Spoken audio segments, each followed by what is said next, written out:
In today's video, I'm going to teach you how to change font size in Evernote. Changing font size might sound like a small thing, but it makes a huge difference in how readable and organized your notes feel. Maybe you want your headings to stand out more, or you need larger text so it's easier on your eyes.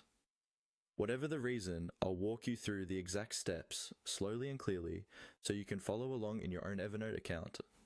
First, open Evernote in your browser or desktop app, and navigate to the note where you want to adjust the text size. Make sure you're in editing mode so you can actually change the content of the note.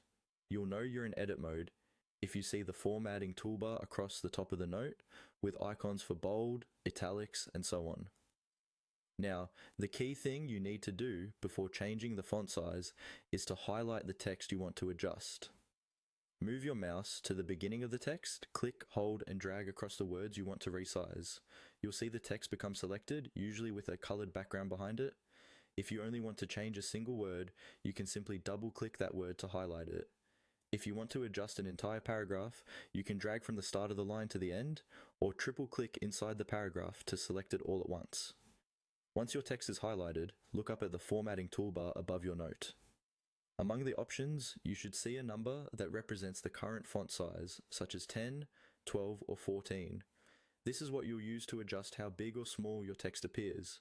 Click directly on that number, and a drop-down menu will open with a list of different font sizes. From here, simply scroll through the list and click the size you want to apply. As soon as you select a size, the highlighted text in your note will immediately update, so you can see how it looks. If it's too big or too small, just click the number again and try a different size until you're happy with it.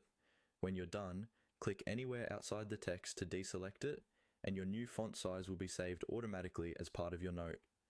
That's all there is to it. Highlight your text, click the font size number in the toolbar,